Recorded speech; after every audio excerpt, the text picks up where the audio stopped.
Hello, I welcome all of you to Defense Mania.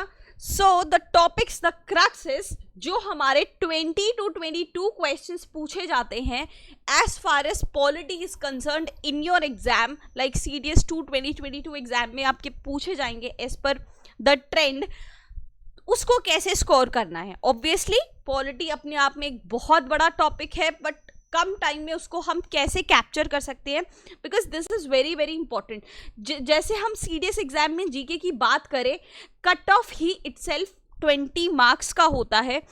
देखने में कम है, 20 marks out of 100 and these many subjects still लोगों के यहाँ पे क्लियर नहीं हो पाते हैं. So the good news is कि पॉलिटी आपका लाइफ सेवियर यहाँ पे हो सकता है. Trust me, it could be the easiest subject. और बस हमें अब यहाँ से सेक्टर्स पकड़ने हैं जहाँ से हमारे क्वेश्चन बन सकते हैं. तो आज हम इस वीडियो में क्या करेंगे, हर एक सेक्टर को, जो इम्पोर्टेंट सेक्टर है उसको पकड़ेंगे और डिटेल में एनालाइज करेंगे कि कैसे क्वेश्चन सीडीएस एग्जाम आपका पूछेगा. ठीक है, इट इज़ वेरी इंपॉर्टेंट. ये इम्पॉर्टेंट है, उसको ध्यान में रखते हुए ही हम पूरे सब्जेक्ट को क्लियर आउट करेंगे, राइट? क्योंकि आई नो आप बहुत बड़ी बड़ी किताबें, लक्ष्मीकांत, कॉन्स्टिट्यूशन ऐसे पूरी कर देते हो, बट अनलेस अनटिल अगर आप क्वेश्चन को क्रैक ना कर पाओ तो देयर इज नो यूज. ठीक है, हम यहाँ पे क्वेश्चंस को भी देखते हुए चलेंगे कि इस पोर्शन से ऐसे क्वेश्चन आया हुआ था, तो you have to keep that thing in your mind. ठीक है, तो बात शुरू होती है हमारी हिस्ट्री से कि प्री इंडिपेंडेंट ईरा में कौन से मिशंस हुए थे, कौन सी मीटिंग्स हुई थी which led to some contribution in our constituent. ठीक है, फिर एक्चुअल इंडिपेंडेंस के बाद क्या हुआ, किस तरीके से कॉन्स्टिट्यूशन में प्रोसीडिंग्स होने लग गई, पार्लियामेंट कैसे फॉर्म हुआ, हमारे सेंट्रल स्टेट गवर्नमेंट क्या है, अलग अलग गवर्नमेंट ऑफिसेस में क्या पर्पस होता है, लाइक अलग अलग पोर्टफोलियोज जो होते हैं, प्रेसिडेंट क्या काम करते हैं, प्राइम मिनिस्टर का एक्चुअल रोल क्या है, सुप्रीम कोर्ट कैसे डेमोक्रेसी में एक मेजर रोल प्ले करता है, एंड ऑल टुगेदर जो हम इंडियन सिटीजन हैं उनकी ड्यूटीज़ क्या होती है, उनके राइट्स क्या होते हैं, इसी से घुमा फिरा के क्वेश्चंस पूछे जाते हैं. ठीक है, तो अ वेरी इंटरेस्टिंग वीडियो, चाहे आपने पॉलिटी अभी छुई भी ना हो से लेके कि आपको पॉलिटी में बस रिवीजन की ज़रूरत है. हाँ, the one thing which you have to keep in your mind is revision. उसके बिना कुछ नहीं होने वाला है.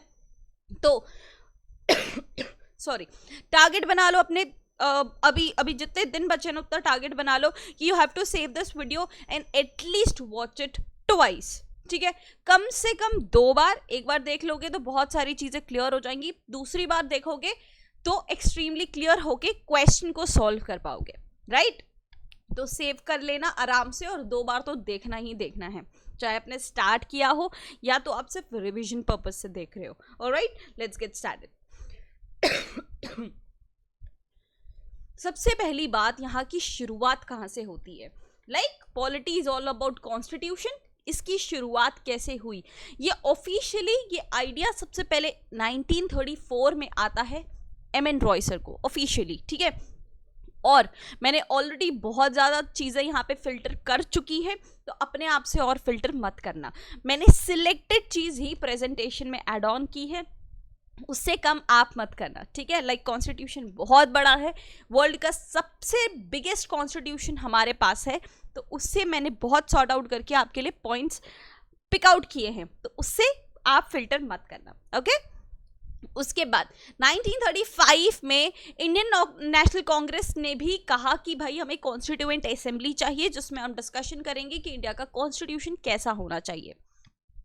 फिर क्या मिलता है हमें, 1940 में अगस्त ऑफर मिलता है हमें. लाइक अभी भी अगस्त चल रहा है, हमें तब भी अगस्त का ऑफर मिला था, जिसमें ब्रिटिश गवर्नमेंट ने ये प्रॉमिस हमसे किया था कि हम अपने एग्जीक्यूटिव काउंसिल में ज़्यादा से ज़्यादा इंडियंस को ऐड करेंगे.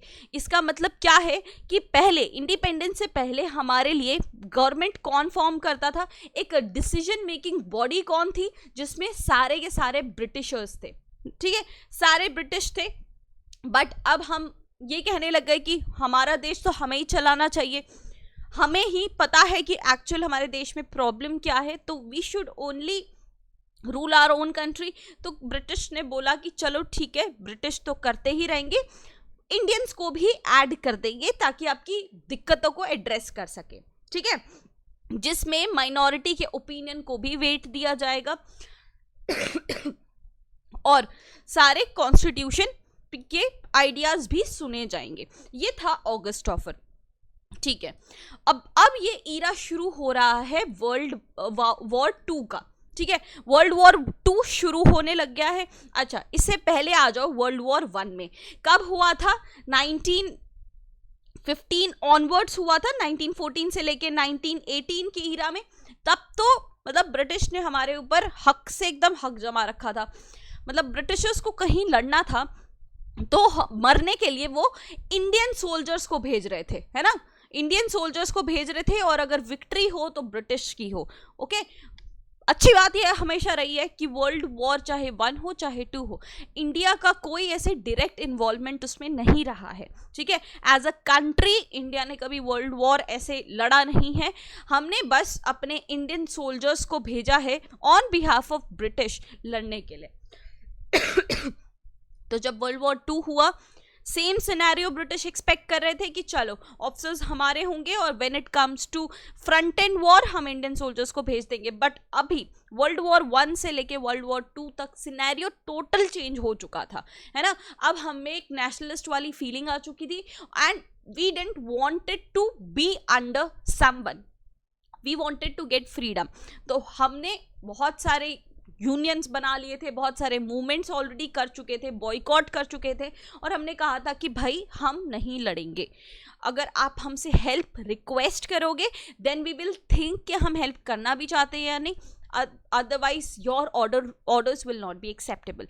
ऐसी सिचुएशन को ब्रिटिशर्स डील नहीं कर पाए, उनको समझ नहीं आया कि एक साथ दोनों जगह पे कैसे लड़े। एक तो वर्ल्ड वॉर 2 ऑलरेडी स्टार्ट हो चुका है और स्टार्टिंग अब इंडिया भी साथ साथ में लड़ाई पे उतर आया है। तो उन्होंने कहा 1942 में क्रिप्स मिशन लाया, headed by of course Stafford Cripps. उन्होंने कहा कि ठीक है, आपकी बात मान लेंगे, एक बार हमारी वर्ल्ड वॉर 2 में हेल्प कर दो, उसके बाद हम देखेंगे कि आपको कॉन्स्टिट्यूशन कैसे लॉन्च करना है, आपको फ्रीडम कैसे देनी है, वो वर्ल्ड वॉर 2 के खत्म होने के बाद सोचा जाएगा, बट तब तक आप हमारी हेल्प कर दो। तो it was a strict no. Mahatma Gandhi ji ने कहा कि it is a post dated cheque on the crashing bank. उसके बाद क्विट इंडिया मूवमेंट को भी स्टार्ट किया, करो या मरो का भी नारा देना शुरू हो गए सब लोग, है ना। तो a Cripps mission is known as very failure mission, ठीक है, ये नहीं चला। फाइनली 1946 में कैबिनेट मिशन प्लान बना जिसमें Pethick Lawrence, Stafford Cripps and A V Alexander was a part of it. अच्छा, ये नाम लिखने का पर्पस क्या है? क्योंकि प्रीवियस ईयर में ये क्वेश्चंस पूछे गए हैं, तो it is important when we see the UPSC का सिलेबस। तो मैंने हर चीज़ मेंशन नहीं करी है, बट जितनी चीज़ें मेंशन की है that is dam important for you, ठीक है। चलो इससे आगे चलते हैं। कंपोजिशन, कॉन्स्टिट्यूएंट असेंबली बन गई, तो उसमें कुछ मेजर कमिटीज थी, कुछ माइनर कमिटीज थी। टोटल नंबर ऑफ मेंबर्स थे 389, जिसमें इलेक्शन वे से आए थे 296 एंड 93 पीपल वर नॉमिनेटेड। अच्छी बात उसमें ये थी कि उस टाइम भी there were 15 women in the constituent assembly, ठीक है। तो थोड़ा बहुत विमेन एम्पावरमेंट तब से चल रहा है। सबसे मजे की बात यह है कि इंडिया के जो फादर ऑफ नेशन है महात्मा गांधी और पाकिस्तान के father of nation Mohammad Ali Jinnah, दोनों के दोनों ही कॉन्स्टिट्यूएंट असेंबली के पार्ट नहीं थे। क्वाइट स्ट्रेंज, बट नहीं थे। और इनका सिंबल क्या था? एलिफेंट था। ये आप देख पा रहे हो, this is the symbol of your constituent assembly. कुछ कॉन्स्टिट्यूएंट असेंबली के चेयरमैन आपको याद रखने पड़ेंगे। This question might come in the match the following pattern, ठीक है। आपके जैसे स्टाइल होते हैं ना सीडीएस में क्वेश्चन पूछने के, वन लाइनर्स होते हैं, स्टेटमेंट फॉर्म्स होते हैं, मैच द फॉलोइंग्स होते हैं, तो इसमें बहुत हाई प्रोबेबिलिटी है कि मैच द फॉलोइंग में आपका ये क्वेश्चन पूछा जाएगा। यूनियन पावर कमेटी को जवाहरलाल नेहरू, वही कॉन्स्टिट्यूशन कमेटी को भी हेड कर रहे थे। प्रोविंशियल कॉन्स्टिट्यूशन कमेटी को सरदार पटेल हेड कर रहे थे। Drafting committee extremely important, doctor B R Ambedkar इसको हेड कर रहे थे। इसको थोड़ा सा और डिटेल में हम देखेंगे। Advisory committee of fundamental rights, minorities and tribals and excluded areas को Sardar Patel, rules of procedure committee doctor Rajendra Prasad, states committee Jawaharlal Nehru और steering committee doctor Rajendra Prasad head कर रहे थे। उसके बाद कुछ माइनर फैक्ट्स हैं आपके लिए। चलो, कॉन्स्टिट्यूएंट असेंबली तो बन गई, अब इसको हेड कौन करेगा और क्या क्या तरीका होना चाहिए हेड बनाने का। तो उन्होंने पहले डिसाइड किया कि चलो अभी बन गई है हमारी कॉन्स्टिट्यूएंट असेंबली, तो इसमें जो सबसे सीनियर मोस्ट होंगे ना उनको अभी टेम्पररी प्रेसिडेंट बना देंगे, उसके बाद अगर इलेक्शन वगैरह कुछ भी करना है वो बाद में कंडक्ट कर लेंगे। तो इस हिसाब से the temporary president of the constituent assembly was doctor Sachchidanand Sinha.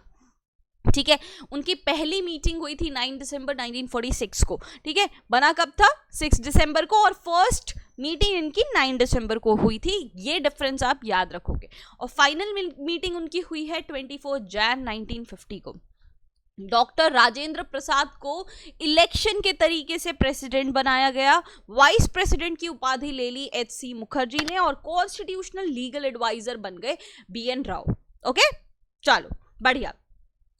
26 नवंबर 1949 को हमारा कॉन्स्टिट्यूशन वाज बन के तैयार, totally ready to launch, but we waited for 2 months for this date 26 जनवरी। बहुत आइकॉनिक डेट है। क्यों? क्योंकि इस डेट को 1930 में हम इंडिपेंडेंस एक्सपेक्ट कर रहे थे। We wanted to celebrate this day as independence day, but unfortunately ये 17-18 साल तक पॉसिबल नहीं हो पाया। बट देन एवरीवन थॉट कि this was very iconic date, इस दिन को इंडिपेंडेंस डे ना सही रिपब्लिक डे जरूर मनाना है। तो 26 जैन को फुल फ्लेज कॉन्स्टिट्यूशन को पास कर दिया गया इन दी रिपब्लिक ऑफ इंडिया। ठीक है, तो 26 जैन को कॉन्स्टिट्यूएंट असेंबली कॉन्स्टिट्यूशन लॉन्च हो गया, और इस दिन हम अपना रिपब्लिक डे मनाते हैं। कॉन्स्टिट्यूशन में तब कितनी चीजें थी? प्रियम्बल था, 395 आर्टिकल्स थे, 11 पार्ट्स थे और 8 शेड्यूल्स थे उस टाइम की बात कहें तो। उसके बाद काफ़ी चेंजेस आए हैं कॉन्स्टिट्यूशन में, and those changes are known as amendments, है ना। उन चेंजेस को अमेंडमेंट का नाम दिया गया है। कुछ चीज़ें एड ऑन हुई हैं, कुछ चीज़ें माइनस हुई हैं। हर उस चेंज को अमेंडमेंट कहा जाता है, और कुछ एक्सेप्शंस हैं वो हम आगे डिस्कस करेंगे। सॉरी, अगेन सम फैक्ट्स, जैसे हमने पहले ही डिस्कस किया, इंडिया का कॉन्स्टिट्यूशन वर्ल्ड का सबसे लंबा कॉन्स्टिट्यूशन है। बनने में कितना टाइम लग गया? 2 साल 11 महीने 18 दिन, 11 सेशन लगे, और उस टाइम के 64 लाख लग गए। नेचर कैसा है? Quasi federal. अब ये क्वाजी फेडरल क्या होता है, इसके लिए आपको एक और टर्म जानना पड़ेगा, वो है यूनिटरी गवर्नमेंट। ठीक है, एक होती है यूनिटरी गवर्नमेंट, एक होती है फेडरल गवर्नमेंट। यूनिटरी गवर्नमेंट होती है प्रेसिडेंट एट द सेंटर, है ना। प्रेसिडेंट के इर्द गिर्द सब चलता है, जैसे यूएसए की सरकार चलती है, that is unitary government. Federal government में क्या होती है? डिवाइडेड पावर्स होते हैं। लाइक हमारे में सेंट्रल गवर्नमेंट है, स्टेट गवर्नमेंट है, फिर लोकल बॉडीज है, राइट। अलग अलग लेवल पे अलग अलग पावर्स को डिवाइड कर दिया है, डिसेंट्रलाइज किया हुआ है, इसको कहते हैं फेडरल चीजें। तो मोस्ट ऑफ द टाइम हमारी गवर्नमेंट, हमारा कॉन्स्टिट्यूशन फेडरल काम करता है, बट कुछ एक्सेप्शंस है, जैसे इमरजेंसी जब लग जाती है, ये सारी इमरजेंसीज वगैरह चीजें at the end of the session आपको पूरे टर्म्स समझ में आ जाएंगे। ठीक है, तो बिना किसी ब्रेक के आप कंटिन्यूसली सुनिएगा। ठीक है, जब इमरजेंसी वगैरह लग जाती है, जब ऐसी सिचुएशन लग जाती है, तब उस टाइम के लिए, उस कंस्ट्रेंट वाले टाइम के लिए हमारा गवर्नमेंट जो है वो यूनिटरी गवर्नमेंट की तरह एक्ट करता है। ऑब्वियसली बहुत शॉर्ट टर्म होता है, इमरजेंसी के टाइम पे ही होता है, बट ओवरऑल इन कंक्लूजन बात करें, इसलिए टोटली फेडरल तो कह नहीं सकते, क्योंकि कभी कभी यूनिटरी भी काम करता है, इसलिए हम इसको क्वाजी फेडरल कह देते हैं, मतलब सेमी फेडरल आप कह सकते हो। बाकी इसके स्टेटमेंट वाइज क्या मतलब होता है वो यहाँ पे लिखा हुआ है। ठीक है, चलो, हमने कहा था ड्राफ्टिंग कमेटी इंपॉर्टेंट है, तो इसके मेंबर्स भी इंपॉर्टेंट होंगे। एक बार उसको गो थ्रू कर लिया जाए। पिछले साल ये क्वेश्चन पूछा गया था। ड्राफ्टिंग कमेटी को हेड किया था डॉक्टर B.R. अम्बेडकर ने, जिसको मॉडर्न मनु के नाम से जाना जाता है, फादर ऑफ इंडियन कॉन्स्टिट्यूशन के नाम से जाना जाता है। मेंबर्स इनके कौन कौन रहे हैं? इनके मेंबर्स रहे हैं अयंगर साहब, सादुल्ला। आई वुड से बीच बीच में आपको छोटे मोटे टिप्स और की चीज़ें मिलती रहेंगी, ठीक है। इनके what I basically use to do is कि इतने बड़े बड़े नाम याद नहीं रह रहे ना, दैट्स फाइन, बस इनके ये टाइटल्स जो हैं, जो इनके सरनेम्स हैं, वो आप याद कर लो और वही आपको ज़्यादा क्लिक हो जाएगा, ठीक है। वरना आप इतने बड़े बड़े नाम में बहुत कंफ्यूज हो जाओगे। अयंगर है, सादुल्ला है, अय्यर है, मुंशी है, मित्र थे और उनको बाद में सब्स्टिट्यूट किया माधव राव ने आफ्टर हिज रेजिग्नेशन। खेतान साहब थे, खेतान साहब को सब्स्टिट्यूट किया टीटी कृष्णमाचारी ने, ठीक है। ओके, उसके बाद कुछ इंपॉर्टेंट डेट्स हैं जैसे नेशनल एंथम और नेशनल सॉन्ग। क्या डिफरेंस होता है? नेशनल एंथम इज हमारा जन गण मन एंड नेशनल सॉन्ग इज हमारा वंदे मातरम, ठीक है। दोनों को ही अडॉप्ट किया गया था 24 जैन 1950 को। नेशनल एंथम लिखा है रविंद्रनाथ टैगोर ने, नेशनल सॉन्ग लिखा है बंकिम चंद्र चट्टोपाध्याय ने, राइट। नेशनल फ्लैग 22 जुलाई 1947 जो अभी ट्राई कलर है उसको अडॉप्ट किया गया था, उसको डिजाइन किया है पिंगली वेंकैया ने, ठीक है, पिंगली वेंकैया। और इंडिया को फाइनली कॉमनवेल्थ में इंक्लूड होना पड़ा। कॉमनवेल्थ का मतलब क्या होता है? एक ऐसा देश जिसको किसी टाइम पे ब्रिटिश एम्पायर ने रूल किया हो। आज जो कॉमनवेल्थ गेम्स होते हैं जिसमें इंडिया ने बहुत स्प्लेंडेड परफॉर्म किया है 2022 में with 47 gold medals I guess, और हम 4th रैंक पे आए हैं। कॉमनवेल्थ गेम्स में भी इसीलिए पार्टिसिपेट करते हैं लोग कि वो एक टाइम पे ब्रिटिश एम्पायर का के अंडर में उसने काम किया है, ठीक है। और बाकी के इंपॉर्टेंट फैक्ट्स आर कैलीग्राफर। आपको पता होगा हमारा कॉन्स्टिट्यूशन टोटली एक रिटन कॉन्स्टिट्यूशन है, तो ऑब्वियसली बहुत सुंदर सी हैंडराइटिंग होगी, अनलाइक मी। प्रेम बिहारी रायजादा, गोपाल कृष्ण वैद्य, और बहुत सुंदर सी पेंटिंग्स जो हैं नंदालाल बोस ने बनाई हैं, राइट। अब हमारा जो कॉन्स्टिट्यूशन है, हमने एक बात सीखी है, लर्न फ्रॉम एक्सपीरियंसेस, है ना, लर्न फ्रॉम एक्सपीरियंसेस। अगर मेरे सीडीएस एग्जाम में 40 to 50 मार्क्स आ रहे हैं इन जीके, है ना, इसका मतलब ये है कि मैंने बहुत सारी चीज़ें अच्छी भी की हैं और बहुत सारी चीज़ें सुधारी भी जा सकती थी जिससे मेरा स्कोर और बूस्ट हो सकता है ना। अब आप खुद एग्जाम दे के वो सेम गलतियों को रिपीट करके सीखोगे तो there is no meaning. If you listen to me, मैं आपको बताऊं कि ये चीज़ें मैंने गलत की थी वो आप मत करना, और ये पॉजिटिव पॉइंट्स थे, आप इसको लर्न कर सकते हो। तो क्या होगा कि आपके अटेम्प्ट्स वेस्ट नहीं होंगे and you will gain your success, you will gain your uniform थोड़ा और जल्दी, है ना। तो उसी तरीके से इंडियन कॉन्स्टिट्यूशन ने भी किया। हम जब इंडिपेंडेंट हुए उससे पहले लगभग बहुत सारे देश इंडिपेंडेंट हो चुके थे और अपने कॉन्स्टिट्यूशन पे काम कर चुके थे। तो हमने रिसर्च किया कि कौन सा फैक्टर हमें किससे लेना चाहिए, है ना, क्योंकि इंडिया एक बहुत बड़ी डाइवर्सिटी है, तो ऑब्वियसली एक कंट्री से हम सारी चीज़ें नहीं ले सकते हैं। हमने अलग अलग कंट्री से अलग अलग फैक्टर्स लिए, जैसे गवर्नमेंट ऑफ इंडिया एक्ट 1935। ये तब की बात है जब इंडिया को इंडिपेंडेंस नहीं मिली थी, तब ब्रिटिश इंडिया ने ये फैसला लिया था फेडरल स्कीम का, ऑफिस ऑफ गवर्नर के सारे प्रोसीजर्स का, जुडिशरी का, पब्लिक सर्विस कमीशन का, इमरजेंसी प्रोविजंस का और एडमिनिस्ट्रेटिव डिटेल्स का। ये सारी इंपॉर्टेंट चीज़ें हमने ली है गवर्नमेंट ऑफ इंडिया एक्ट 1935 से। बाकी ब्रिटिश कॉन्स्टिट्यूशन से हमने कौन कौन सी चीज़ उठाई है, ये चीज़ अगर आपको अभी समझ में भी ना आए ना, बस एक बार गो थ्रू कर लेना। At the end of the lecture आपको ये सारे टर्म्स, ये सारी चीज़ें बहुत आराम से, बहुत अच्छे से दिमाग में बैठ चुकी होगी, है ना। फिर वापस एक बार सोर्सेज ऑफ कॉन्स्टिट्यूशन को गो थ्रू करोगे, you will get to know कि अच्छा इसमें ये चीज़ थी, इसमें वो चीज़ थी, है ना।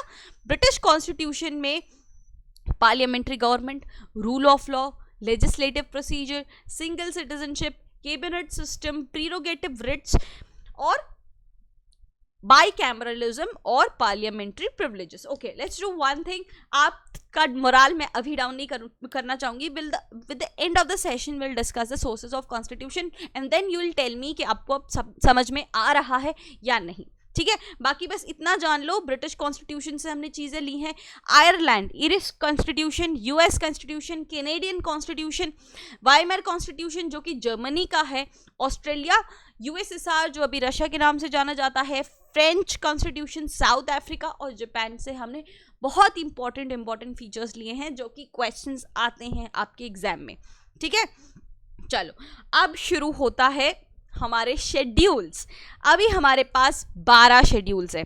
ठीक है, 12 शेड्यूल है, 22 इंपॉर्टेंट पार्ट्स है जिनके बारे में हमें स्टडी करना है फिल्टर आउट करके। शेड्यूल्स पे थोड़ा फोकस करते हैं क्योंकि इसमें पूछा जाता है कि फिफ्थ शेड्यूल कौन सा है, सिक्स्थ शेड्यूल कौन सा है, अगर आपने प्रीवियस ईयर क्वेश्चंस को देखा हो। ठीक है, ये इतनी बड़ी बड़ी लाइन है, घबरा गए? चलो सिर्फ और सिर्फ कीवर्ड्स पे फोकस करते हैं। कीवर्ड्स पे फोकस करेंगे और एक अंडरस्टैंडिंग होगी हमें तो आराम से क्वेश्चन पेपर को सॉल्व कर पाएंगे, है ना। एक कीवर्ड का हमारे पास इतना बड़ा अच्छा स्टॉक होगा, हमारे पास बहुत बढ़िया अंडरस्टैंडिंग होगी और जीके के पेपर में बहुत टाइम भी बचता है, तो you can easily read the paper out, अपने लॉजिक्स लगा सकते हो, अपने कॉन्सेप्ट्स को अप्लाई करके सारी चीज़ों को आप कर सकते हो। ठीक है, ओके।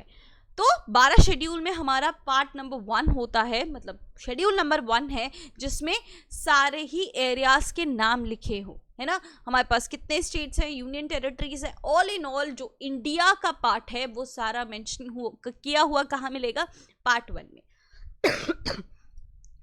पार्ट 2 में क्या मिलेगा, सबकी सैलरीज मिल जाएगी हमें, है ना। Second schedule deals with the salaries, emoluments, allowances, जितने भी एग्जीक्यूटिव पोर्टफोलियोज को मिलते हैं, जैसे प्रेसिडेंट, प्राइम मिनिस्टर को मिलते हैं, वो उनका हिसाब किताब कहाँ होता है, सेकेंड शेड्यूल में। थर्ड शेड्यूल में आते आते हमें पता चलता है कि शपथ लिखी हुई है, ओथ, है ना।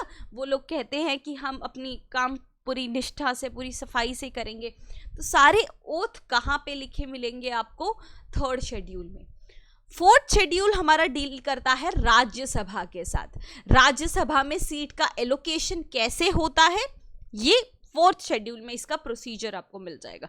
Now fifth and sixth schedule are extremely important. CDS हर दूसरे साल इसको पूछ लेता है ना। फिफ्थ शेड्यूल डील करता है शेड्यूल्ड एरियाज के साथ। ठीक है, scheduled areas.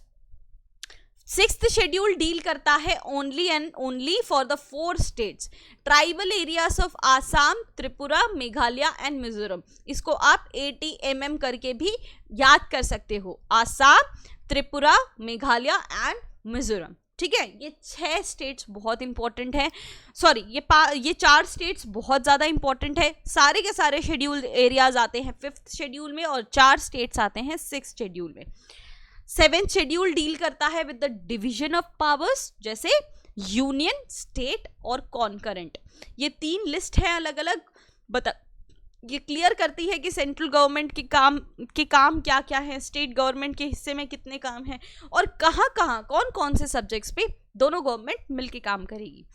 8th schedule deal with the languages, जितनी भी हमारी ऑफिशियल लैंग्वेजेस है उसका मेंशन आपको 8th शेड्यूल में मिल जाएगा। And let me tell you, Hindi is not our national language, जो कि बहुत लोगों को कंफ्यूजन होता है। It is one of the official languages only. India की कोई भी नेशनल लैंग्वेज नहीं है।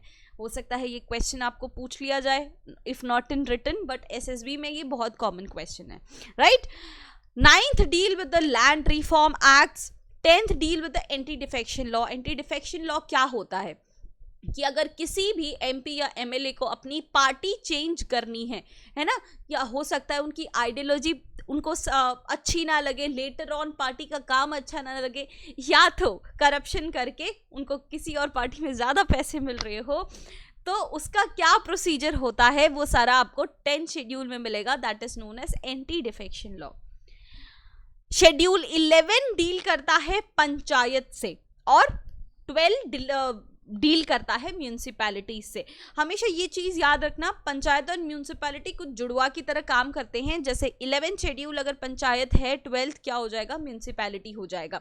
अगर आपका पार्ट 9, पार्ट की बात कर रही हूँ यहाँ पे मैं, पार्ट 9 आपका पंचायत है तो पार्ट 9A आपका क्या हो जाएगा, म्यूनिसिपैलिटी हो जाएगा। उसी तरीके से 73rd अमेंडमेंट अगर आपका पंचायत हो गया तो 74th आपका म्यूनिसिपैलिटी हो गया। तो इन चीज़ों को याद रखना इंपॉर्टेंट है और साथ साथ में चलती हैं तो आपको दिक्कत नहीं होगी। And this is the question from the previous year CDS for you. आप इसको कॉमेंट सेक्शन में आंसर कर सकते हो। Like 6th schedule of the constitution of India pertains to the administration of tribal areas of which of the following states. मैं चाहती हूँ कि जैसे जैसे आप सेक्टर्स को पढ़ते जाओ उसके बाद प्रीवियस ईयर क्वेश्चन देखो और कॉन्फिडेंस गेन करो कि हाँ जिस तरीके से हम पढ़ रहे हैं उसी तरीके से एग्जाम में भी पूछा जा रहा है। ठीक है, अब बात करते हैं पार्ट्स के बारे में। अब इतने सारे पार्ट्स है, एक साथ देखेंगे तो आपका दिमाग चकरा जाएगा। Don't worry, this is the list for you. आप चाहे तो वीडियो को पॉज करके एक बार जस्ट एक जनरल रीडिंग ले सकते हो। ठीक है, अदरवाइज पहले हम स्टार्ट करते हैं, उसके बाद धीरे धीरे आपको चीजें इंटरेस्टिंग लगती जाएगी, समझ में आती जाएगी। चलो ठीक है, स्टार्ट होता है प्रीएम्बल से। Preamble is known as introduction और प्रीफेस ऑफ द कॉन्स्टिट्यूशन। आप इसको इंडेक्स के नाम से भी जान सकते हो या तो आइडेंटिटी कार्ड के नाम से भी जान सकते हो। If you have no idea what Indian constitution is all about, इसमें इसका क्या एसेंस है, इसकी क्या फिलॉसफी है, forget it, just go through the preamble। आपको समझ में आ जाएगा कि इंडिया का कॉन्स्टिट्यूशन क्या चीज के लिए स्टैंड करता है। ठीक है, अभी इस केसेस को साइड में रखो, पहले प्रीएम्बल को समझो कि इसका बेस क्या है। इसका बेस है ऑब्जेक्टिव रिजोल्यूशन, जो कि जवाहरलाल नेहरू ने 1946 में रिलीज किया था। इसको अडॉप्ट कर लिया गया था 26 नवंबर 1949 से, जब हमारा कॉन्स्टिट्यूशन बिल्कुल तैयार था। ठीक है, इसमें जो वर्ड्स लिखे हैं उन पे कॉन्सेंट्रेट करना इंपॉर्टेंट है, क्योंकि ये लास्ट ईयर अभी फर्स्ट एग्जाम जो था CDS का उसमें भी पूछा गया था, है ना। हम अगर रीड आउट करें, we the people of India having solemnly resolved to the constitute India into a sovereign, socialist, secular, democratic republic and to secure all its citizens। 3 type के जस्टिस के बारे में बात की है, सोशल, इकोनॉमिक और political justice. Liberty हमें होनी चाहिए thought expression, belief, faith and worship की। आज आप जो सोचो, जो फील करो, जो बिलीव करो, जो भी आपका रिलीजन है उसको फॉलो करो, उसकी totally liberty constitution of India आपको देता है। इक्वालिटी होनी चाहिए स्टेटस में और अपॉर्चुनिटी में, और हमें फ्रेटर्निटी को, भाईचारे को बढ़ावा देना है ना। Ensuring individuality, dignity of individuality, unity and integrity of nation, है ना। एज फार एज इंटीग्रिटी और यूनिटी देश की भंग ना होती हो, everyone can enjoy its own dignity of individuality, है ना। In our constituent assembly this 26th day of November 1949 we do hereby adopt, enact and give ourselves this constitution of India। अब इसमें ओरिजिनल कॉन्स्टिट्यूशन में same as it is preamble नहीं था, इसमें एक change आया है। कब आया है चेंज? 42nd अमेंडमेंट 1976 में मेजर चेंजेस आए थे, 3 इंपॉर्टेंट वर्ड्स को ऐड किया हुआ था। और ये 3 इंपॉर्टेंट वर्ड्स कौन से थे? It was SSI, socialist, secular and integrity. In 3 words को 42nd अमेंडमेंट 1976 में ऐड किया गया। इस अमेंडमेंट को याद रख लेना, this is also known as mini constitution of India. ठीक है, मिनी कॉन्स्टिट्यूशन ऑफ इंडिया, और इसमें बहुत भयंकर भयंकर चेंजेस आए थे। Over the period of time धीरे धीरे हम इसको समझते जाएंगे। अब चलो, प्रीएम्बल जो कि हमारा इंडेक्स है, आइडेंटिटी कार्ड है कॉन्स्टिट्यूशन का, उस पर बहुत बार लड़ाई झगड़े हुए, उसके इंटरप्रिटेशन को लेकर, उसके मीनिंग को लेकर बहुत बार झगड़े हुए। जैसे 1960 में बेरुबारी केस हुआ, जिसमें सुप्रीम कोर्ट ने कहा कि प्रीएम्बल जो है वो कॉन्स्टिट्यूशन का पार्ट नहीं है। लाइक जब पूरी बुक होती है वो उसका जो इंडेक्स है, इंडेक्स एक्चुअल बुक का पार्ट नहीं होता। बेरुबारी केस में ये बोला गया। देन 1973 में केशव नंद भारती केस ने कहा कि ना भाई, कॉन्स्टिट्यूशन पार्ट है, मतलब प्रीएम्बल पार्ट है कॉन्स्टिट्यूशन का, और उसके जो बेसिक फीचर्स हैं they can not be amended under article 368।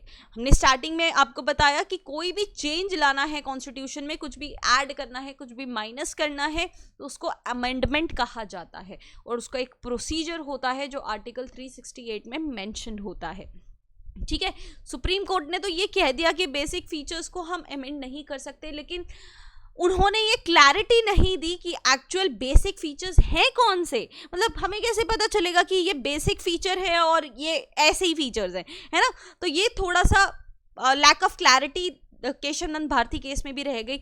उसके बाद एसआर बोमाई केस आया, LIC ऑफ इंडिया केस आया, उसमें भी सुप्रीम कोर्ट ने कहा कि preamble is very integral part of constitution of India. ठीक है, तो ये केसेस हैं जो आपको ध्यान में रखने हैं। ठीक है, ओके। इससे रिलेटेड ये क्वेश्चन है, क्वेश्चन मैं आपके लिए थोड़ा लीव ऑन कर रही हूँ ताकि आपको प्रीवियस ईयर क्वेश्चन अगर पेपर खोल खोल के सब्जेक्ट ढूंढना ना पड़े, इसलिए मैंने आपको कुछ क्वेश्चंस दिए हुए हैं, इसको आप प्लीज गो थ्रू कर लेना। अगर आपने कंटेंट अच्छे से पढ़ा होगा आपको क्वेश्चंस आ जाएंगे। ठीक है, पार्ट 1 से शुरुआत करते हैं, यूनियन एंड इट्स टेरिटरीज, जिसमें टोटल 4 आर्टिकल्स है 1 से लेके 4 तक। क्या कहना चाहता है पार्ट 1 यहाँ पे, India is union of states. India एक स्टेट्स का यूनियन है। पार्लियामेंट अगर चाहे, हर एक सेंटेंस को ध्यान से पढ़ना क्योंकि ये स्टेटमेंट टाइप क्वेश्चंस में पूछा जाता है। Parliament can form new states, वो नए स्टेट्स बना सकती है, वो बाउंड्रीज को चेंज कर सकती है, वो एरियाज को चेंज कर सकती है। ठीक है, मतलब क्या है कि अगर वो चाहे तो एक स्टेट्स को तोड़ के 2 स्टेट्स बना सकती हैं। जैसे आंध्र प्रदेश टूट के 2 स्टेट बना, एक आंध्र प्रदेश और एक तेलंगाना, राइट। वो ये कौन कर सकता है, ये पावर्स किसके पास है, पार्लियामेंट के पास है। वो चाहे तो किसी स्टेट का नाम भी चेंज कर सकती है, वो चाहे तो तेलंगाना को थोड़ा बड़ा और आंध्र प्रदेश को थोड़ा छोटा भी कर सकती है, मतलब बाउंड्रीज को ऑल्टर कर सकती हैं। और स्टेट का जो ओपिनियन है, opinion of state legislature is not binding upon such bill, क्योंकि पार्लियामेंट बड़ा होता है as compare to state legislature. और सबसे इंपॉर्टेंट बात यह है, laws for the admission of new states will not be considered as an amendment under article 368। ये क्वेश्चन न जाने कितनी बार पूछा गया होगा, स्टिल ये क्लैरिटी लोगों को नहीं होती। ठीक है, हमारे पास अमेंडमेंट की एक बहुत बड़ी लिस्ट है, बट उस अमेंडमेंट में हम ये कैलकुलेट नहीं करेंगे कि कोई न्यू स्टेट को ऐड किया गया है ना। हमारा यहाँ पे छत्तीसगढ़ न्यू बना, उत्तराखंड न्यू बना, तेलंगाना नया बना, इतने यूनियन टेरिटरी स्टेट्स में कन्वर्ट हुए, लेकिन उनको अमेंडमेंट कंसिडर नहीं किया जाता। ठीक है, अनलेस अनटिल कोई भी अगर इंडियन टेरिटरी फॉरेन टेरिटरी का पार्ट हो जाता है, जैसे POK है आज वो इंडिया का पार्ट है, अगर कल को वो पाकिस्तान में चला जाता है तो वो अमेंडमेंट में हमें कैलकुलेट करना पड़ेगा। ठीक है, फिर जब इंडिया इंडिपेंडेंट हुआ, सब लोग वाज इन सर्च कि अब स्टेट का फॉर्मेशन कैसे होगा, है ना, स्टेट का फॉर्मेशन कैसे करना चाहिए। तो SK धार कमेटी ने तो कहा कि भाई जो एडमिनिस्ट्रेटिव कन्वीनियंस जिस तरीके से होगा उस तरीके से आप स्टेट्स बना दो, बेटर होगा। इतने साल से जो ब्रिटिश इंडिया जैसे ऑपरेट कर रहा था उस एडमिनिस्ट्रेटिव कन्वीनियंस के हिसाब से ही स्टेट बनाते हैं, it would be easy for us. लेकिन JVB कमेटी ने बोला कि नहीं, हम स्टेट्स को लैंग्वेज के हिसाब से बनाते हैं, लाइक 1 स्टेट 1 लैंग्वेज टाइप से। बट इसका बहुत बहुत उल्लंघन हुआ कि नहीं, ये क्या बात हुई, लैंग्वेज के हिसाब से टर्न कर दो, तो इसका बहुत ज़्यादा रेजिस्टेंस भी सहना पड़ा। उसके बाद फैजल अली कमेटी आई, बट इसी दौरान आंध्र प्रदेश 1953 में एक फर्स्ट लिंग्विस्टिक स्टेट बन गया, तेलुगु स्पीकिंग कम्युनिटी ये बन गई और बहुत अच्छा परफॉर्म कर रही थी, कोई ऐसी दिक्कत आ नहीं रही थी। और इस एग्जाम्पल के बेसिस पे सब लोगों ने सोचा कि हाँ ठीक ही तो है, तो सबका ही ऐसे बना देते हैं। तो every state was meant after the languages there on.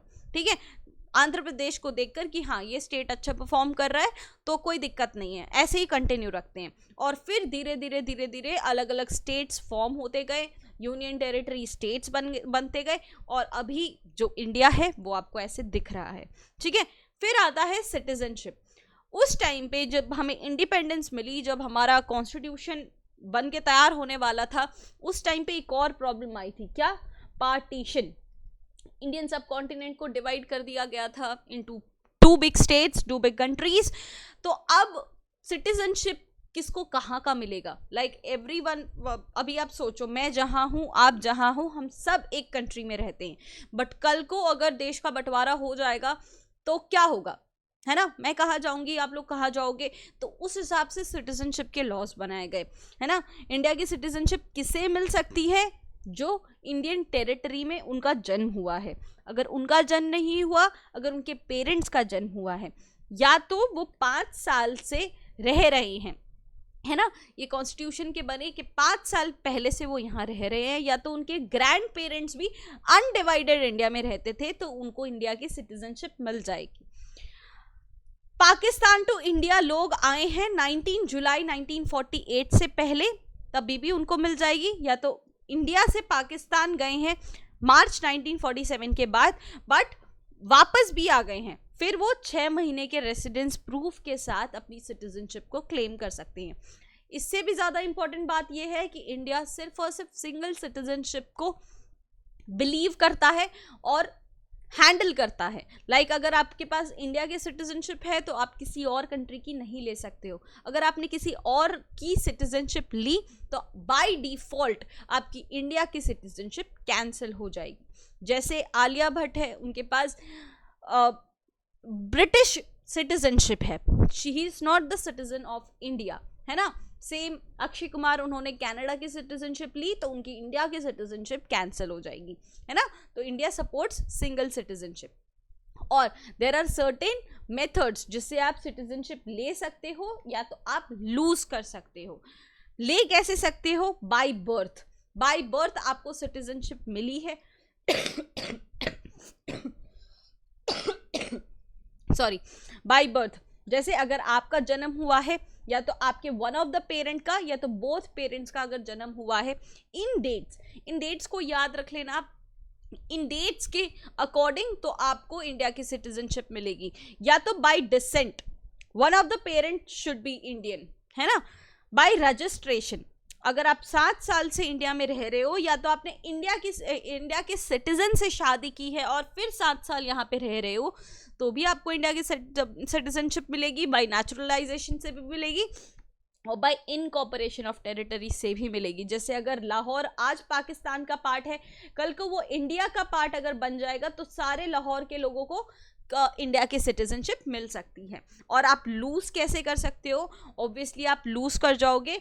Number 1 factor is, अगर आपने दूसरे कंट्री की सिटीजनशिप ले ली तो बाय डिफॉल्ट आपकी इंडिया की सिटीजनशिप स्टैंड्स कैंसिल। सेकंड, अगर आपने ऐसी कोई हरकत कर रखी है, टेररिज्म में पार्टिसिपेशन, प्रूव्ड क्रिमिनल आप हो चुके हो ऐसे, तो आपको इंडिया की सिटीजनशिप कैंसिल करनी पड़ जा सकती है। ठीक है। अब कुछ राइट्स होते हैं, फंडामेंटल राइट्स जिनको बोला जाता है, उनकी कैटेगरी होती है कि वो सिर्फ और सिर्फ इंडिया के सिटीजनशिप के लिए है या वो दोनों के लिए है, फॉरेनर्स के लिए भी और इंडिया के सिटीजन के लिए भी। ये चीज़ें आपको बेटर समझ में आएगी once you have gone through complete fundamental rights के समझ आप कर लोगे, उसके बाद आपको ज़्यादा समझ में आएगी। तो let's go through the fundamental rights. आप देखो 30 सेकेंड्स का ब्रेक ले सकते हो, वीडियो को पॉज कर सकते हो and grab a glass of water, wash your face because we are going to study what is extremely important for you, fundamental rights. इससे बहुत सारे क्वेश्चन पूछे जाते हैं और ये बहुत इंपॉर्टेंट टॉपिक है, तो just start with it.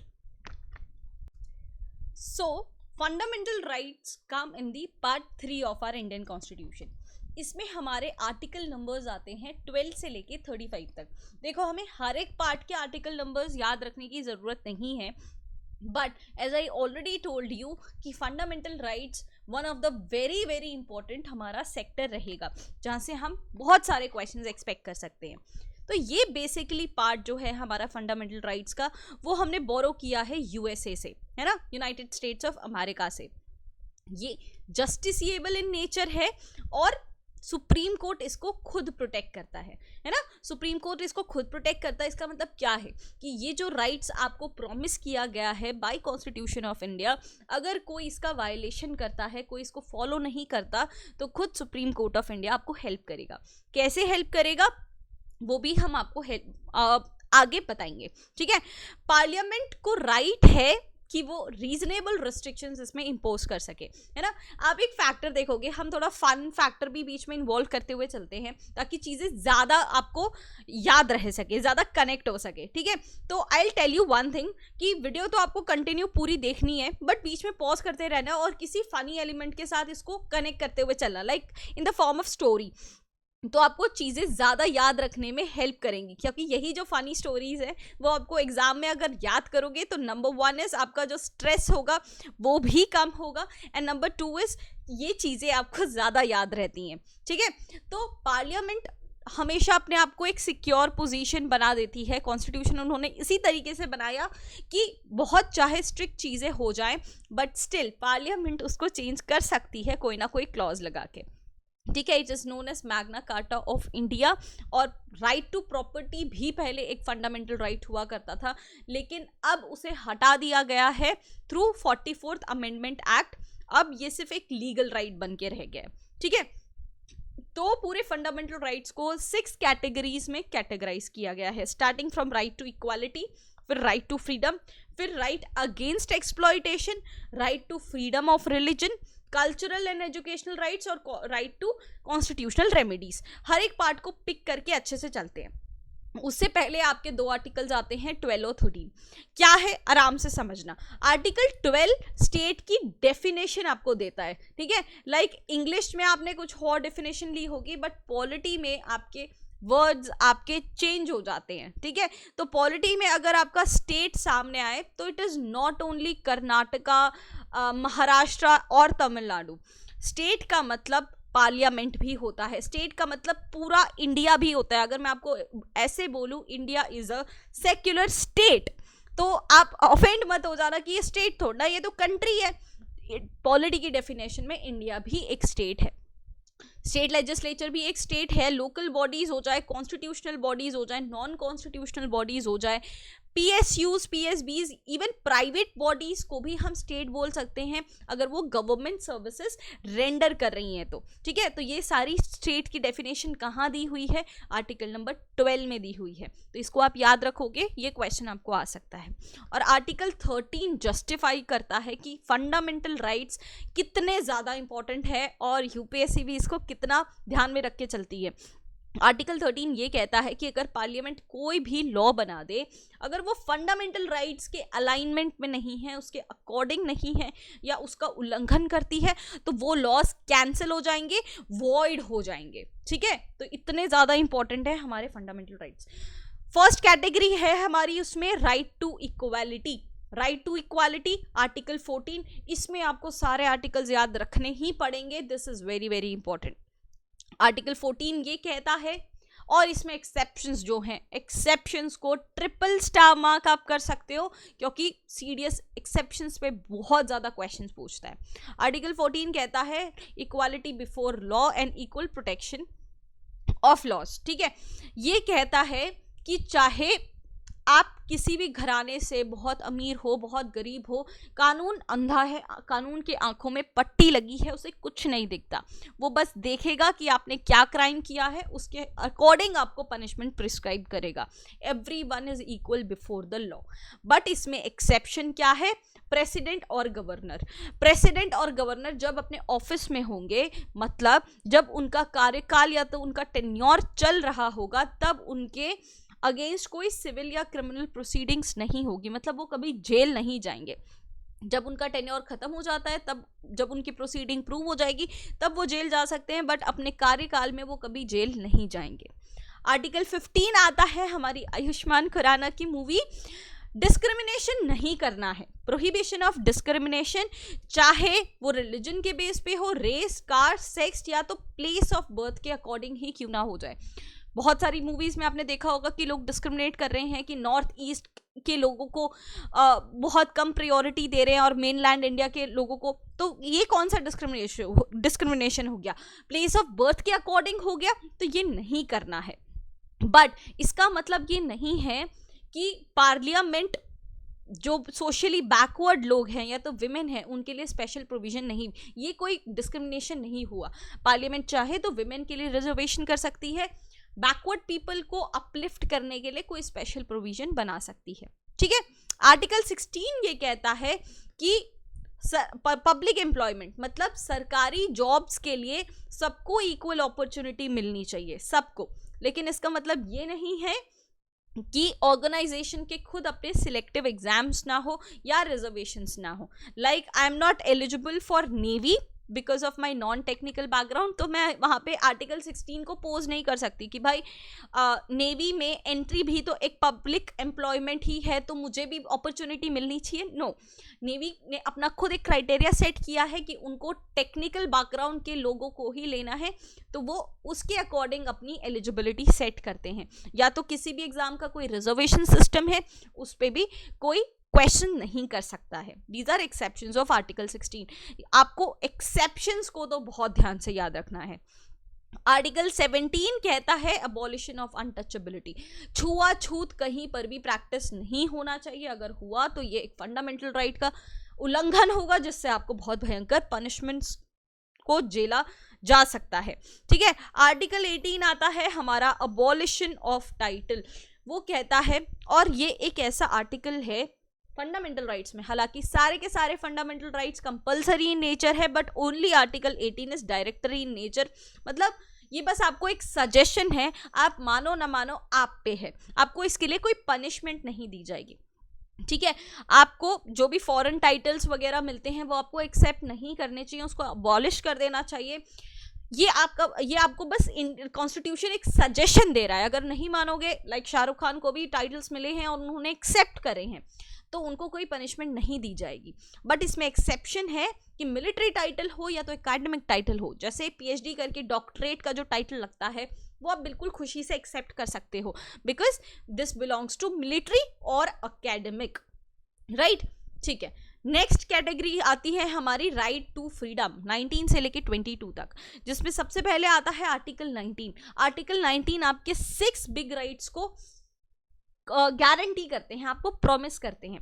Basically सोच लो, लेमन लैंग्वेज में सोच लो कि आपको कुछ भी बोलने का या अपने आप को एक्सप्रेस करने का राइट है। ठीक है, आप एक जगह असेंबल हो सकते हो, लाइक डिफेंस महीने का अगर फैन फेस्ट हो तो हम बहुत सारे लोग एक साथ पीसफुली मीटअप कर सकते हैं, बट यस विदाउट आर्म्स, वहाँ पे कोई आर्म्स नहीं होने चाहिए। हम चाहें तो अपना एक एसोसिएशन, कोऑपरेटिव सोसाइटी या यूनियंस भी बना सकते हैं।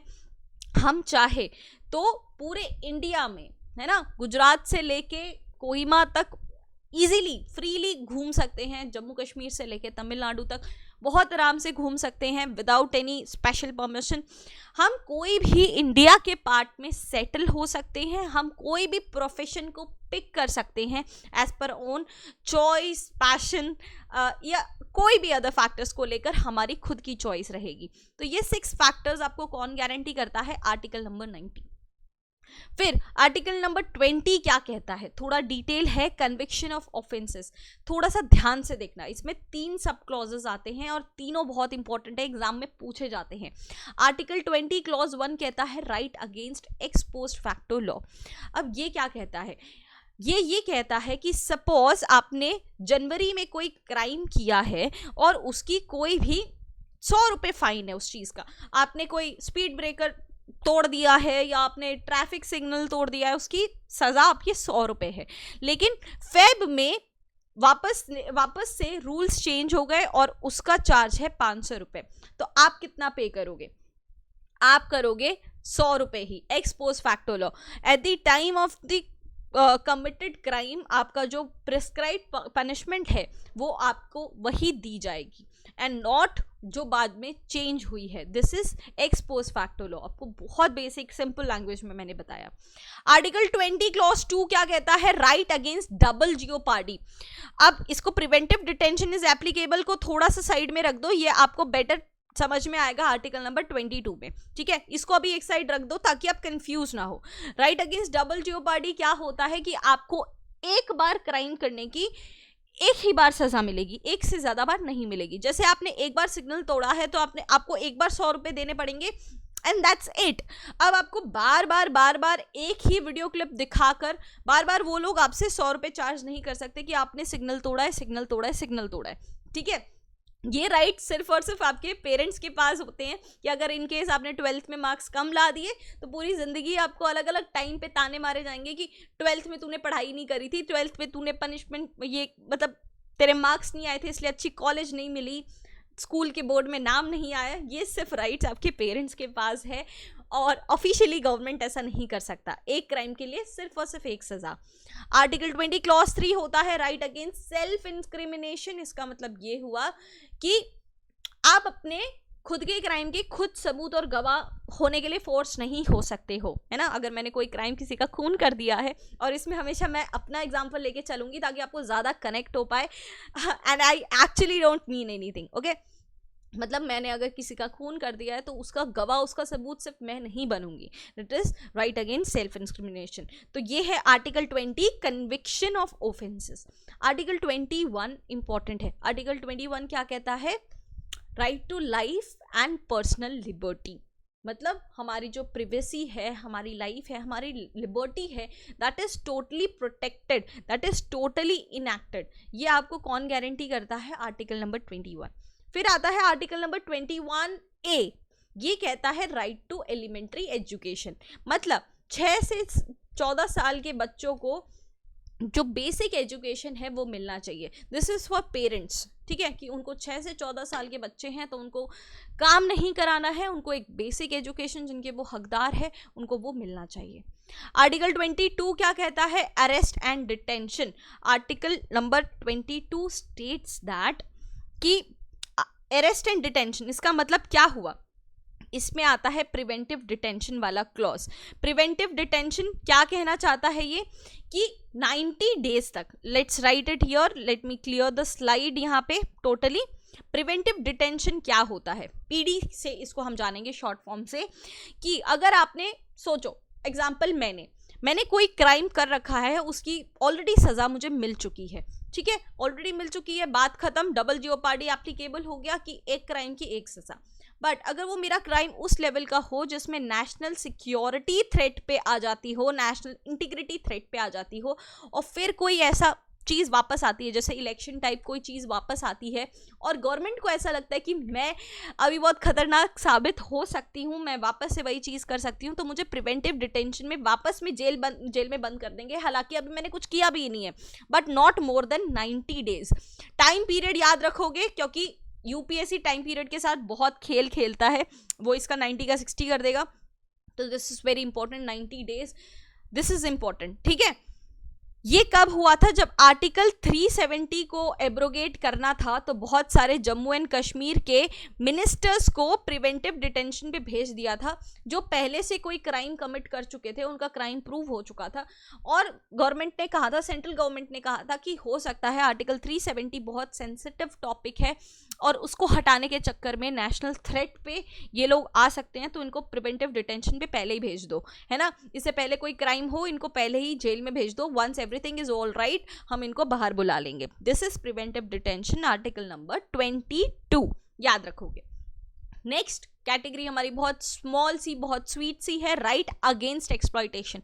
मतलब एक्सप्लॉयटेशन नहीं करना। आर्टिकल नंबर 23 कहता है कि फोर्स्ड लेबर और ह्यूमन ट्रैफिकिंग नहीं होना चाहिए। As I always tell you के की वर्ड्स पे सिर्फ और सिर्फ आप फोकस करोगे तो this is the thing, human trafficking नहीं करना, फोर्स्ड लेबर नहीं करना। Article 24 says that child labour practice नहीं होना चाहिए। देन आता है बहुत ज़्यादा controversial, right to freedom of religion. India is a secular state. Secular मतलब वो किसी भी एक रिलीजन को ज़्यादा तवज्जो नहीं देता, सारे रिलीजन इक्वल हैं और वो सबको इक्वल प्रायोरिटी देता है। ये article right to freedom of religion जो फंडामेंटल राइट्स अलाउ करते हैं वो है कि रिलीजियस कम्युनिटी अपनी खुद की चैरिटेबल इंस्टीट्यूशन सेट कर सकते हैं, उनको परमिशन है। Activity in such institutions are not religious, which are not religions are performed according to the laws laid by the government. मतलब अगर मैंने कोई भी चैरिटेबल इंस्टीट्यूशन खोला है अपने रिलीजियस आधार पे, उसमें जितनी भी नॉन रिलीजियस एक्टिविटी होंगी वो गवर्नमेंट लेड लॉज के हिसाब से होगी। फिर no person shall be compelled to pay taxes for the promotion of any particular religion. मतलब मैं किसी को भी फोर्स नहीं कर सकती कि आप कोई दान दो या कोई रिलीजियस बेसिस पे टैक्स दो, वो खुद वॉलंटरी होता है। जैसे मुझे अगर दान देना है, 10 रुपए देने हैं, 100 रुपए देने हैं, no one can force me और compel me to do anything. मेरी इच्छा होगी, मेरी श्रद्धा होगी, उसके हिसाब से I will pay the taxes. Okay.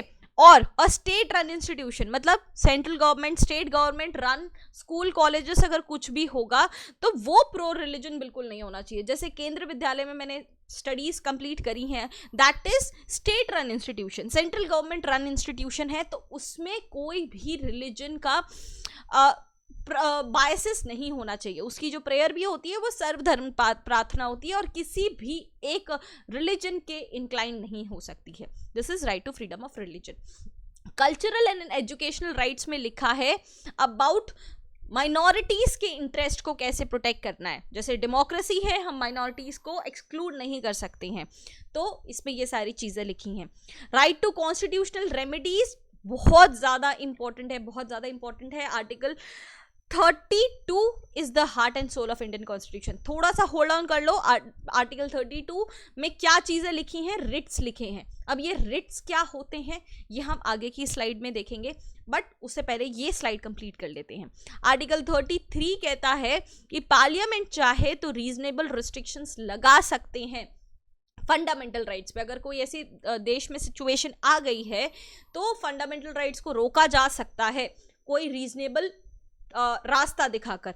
लेकिन if you belong to defence forces, if you belong to parliamentary paramilitary forces, police forces और इंटेलिजेंस एजेंसीज, क्योंकि आप इसमें डायरेक्टली नेशनल सिक्योरिटी से लिंक्ड हो, तो आप पे कंप्लीट रिस्ट्रिक्शंस पार्लियामेंट लगा सकती है through article number 33। Article number 34 is nothing but martial law, जिसको मिलिट्री रूल के नाम से भी जाना जाता है, मिलिट्री रूल, राइट। और सबसे बढ़िया बात यह है कि आर्टिकल 33 और 34 पे कोई जुडिशियल रिव्यू नहीं है। जुडिशियल रिव्यू क्या होता है कि कोर्ट उन डिसीजंस को वापस से रिव्यू करती है, अपने ही डिसीजंस को वापस रिव्यू करती है कि कोई गलती तो नहीं हुई है ना। लेकिन आर्टिकल 33 और 34 पे कोई जुडिशियल रिव्यू नहीं है। आर्टिकल 35 सेज दैट कि पार्लियामेंट चाहे तो आर्टिकल 16, 32, 33, 34, अब आप वीडियो पॉज करके बिना वीडियो को स्क्रॉल बैक करके जानोगे कि आपको कितना याद है कि ये आर्टिकल्स क्या थे। 32, 33, 34 तो आपके सामने लिखे हैं, बट आर्टिकल 16 को याद करने की कोशिश करो। क्या था? पब्लिक एम्प्लॉयमेंट था, अपॉर्चुनिटीज के बारे में था कि सबको इक्वल अपॉर्चुनिटीज होनी चाहिए, राइट। पार्लियामेंट चाहे तो पनिशमेंट भी प्रिस्क्राइब कर सकती है आर्टिकल 17 और 23 के लिए। क्या थे ये? Article 17 was abolition of untouchability and article 23 was what? Human trafficking नहीं करना है, फोर्स लेबर नहीं करना है, राइट। चलो अब आर्टिकल 32 पे वापस से स्क्रॉल बैक करते हैं। Heart and soul of Indian constitution जिसको बोला गया है, बहुत ज्यादा इंपॉर्टेंट है, एक आधा क्वेश्चन इससे आप ले सकते हो। आर्टिकल 32 कहता है रिट्स के बारे में। रिट्स क्या होते हैं? स्टार्टिंग में हमने पढ़ा था, fundamental rights justiciable in nature होते हैं, they are protected by supreme court of India, और कोई इसका वायलेट करता है तो खुद आपकी प्रोटेक्शन के लिए कौन आएगा? Supreme court of India. कैसे आएगा? इन रिट्स की मदद से आएगा। देयर आर 5 इंपॉर्टेंट रिट्स जो कौन कौन सी कंडीशंस में लगते हैं वो आपको ध्यान में रखना है। Starting with the habeas corpus. Habeas corpus इसमें मैं खुद के एग्जांपल्स दे के आपको समझाऊंगी ताकि आप ज़्यादा रिलेट कर पाओ, आपको ज़्यादा अच्छे से याद रह सकेगा, ठीक है। हेबियस कॉर्पस तब लगता है जब मैंने कोई क्राइम नहीं करा है और मुझे फिर भी जेल में बंद कर दिया है, या तो किसी प्राइवेट कस्टडी में किसी प्राइवेट इंसान ने मुझे बंद कर दिया है। Supreme Court issues this writ to release a person who has been detained unlawfully, whether in the prison or in private custody. ठीक है, अगर मुझे बिना क्राइम के कोई ऐसे बंद कर देता है तो सुप्रीम कोर्ट मेरी हेल्प करेगा, सुपरमैन बन के हेबियस कॉर्पस रिलीज करेगा और मुझे बचा लेगा, है ना। फिर आता है मैंडेमस। मैंडेमस कब लगता है? सीनियर जूनियर वाली बात से मैं आपको समझाती हूँ। मैंडेमस तब लगता है कि जब मेरे जूनियर्स, स्पेशली जब वो गवर्नमेंट सर्विसेज में हो, वो अप टू मार्क काम ना कर रहे हो, उनसे जो परफॉर्मेंस एक्सपेक्ट की जाती है वो उस हिसाब से परफॉर्म नहीं करते हैं, तब जाके लगता है क्या? Mandamus. To secure the performance of public duties by lower court, tribunal और पब्लिक अथॉरिटी। अब आपको कंफ्यूजन होने वाला है सेंट्योररी और प्रोहिबिशन में। आराम से समझना, ध्यान से समझना। अगर ये इसमें भी जूनियर सीनियर वाली बात होगी, लेकिन कोर्ट की बात होगी। सेंट्योररी में क्या होता है, किसी जूनियर कोर्ट ने ऑलरेडी डिसीजन पास कर दिया है कि एजुकेशन को टोटली फ्री कर दो अक्रॉस इंडिया, है ना। हाई कोर्ट ने ये डिसीजन पास कर दिया, बट सुप्रीम कोर्ट को ऐसा लगता है कि नहीं यार, this is not possible at all, अभी के लिए दिस इज नॉट पॉसिबल। हम फीस को कम कर सकते हैं, 50% कर सकते हैं, 30% कर सकते हैं, बट ऑलमोस्ट फ्री नहीं कर सकते हैं। तो सुप्रीम कोर्ट क्या करता है, स्क्वॉश कर देता है, उस ऑर्डर को कैंसिल कर सकता है। आप इसको इस तरीके से याद रख सकते हो, सेंट्योररी सी, कैंसिल सी, मतलब सी वाला ज्वाइन होना चाहिए, कैंसिल और सेंट्योररी। ऑर्डर जो पास हुआ है उसको कैंसिल करना है। फिर आता है प्रोहिबिशन। प्रोहिबिशन में क्या होता है, सिर्फ एक चेंज होता है कि हाई कोर्ट उस इशू पे काम कर रहा होता है ना, कि एजुकेशन को फ्री किया जाए या ना किया जाए। ऑर्डर अभी पास नहीं हुआ है, लेकिन तभी सुप्रीम कोर्ट बोलता है कि नहीं, आप इसमें टाइम वेस्ट मत करो, ये हमारा काम है, हम सोच के इसमें डिसीजन पास कर लेंगे, आप किसी और इशू पे कॉन्सेंट्रेट करो। तो to prohibit an inferior court from continuing the proceedings, certiorari में क्या हो रहा था, order has already been passed और उसको कैंसिल किया जा रहा था, और प्रोहिबिशन में उसको स्टॉप कर दिया जा रहा है। और क्यो वारंटो, क्यो वारंटो में क्या होता है, अगर आपने कोई फ्रॉड करके कोई गवर्नमेंट सर्विस ले ली, आप लेफ्टिनेंट बन गए कोई फ्रॉड करके, और अगर सुप्रीम कोर्ट ने पकड़ लिया आपको, तो फिर वो क्या करेगा, क्यो वारंटो को इशू करेगा, to restrain a person from holding a public offence which he is not entitled to. ठीक है, इतने सिंपल से हैं आपके article 32, 5 writs, which is also known as heart and soul of Indian constitution. ठीक है, इस चीज को आप ध्यान में रखोगे, बहुत बहुत बहुत ज्यादा इंपॉर्टेंट है। अब आपको ये चीजें ज्यादा अच्छे से समझ में आएंगी। Fundamental rights which is available only to the citizen of India. अब इस स्लाइड से आपका एक बेटर रिवीजन हो जाएगा। Article 15, article 16, 19, 29 and 30।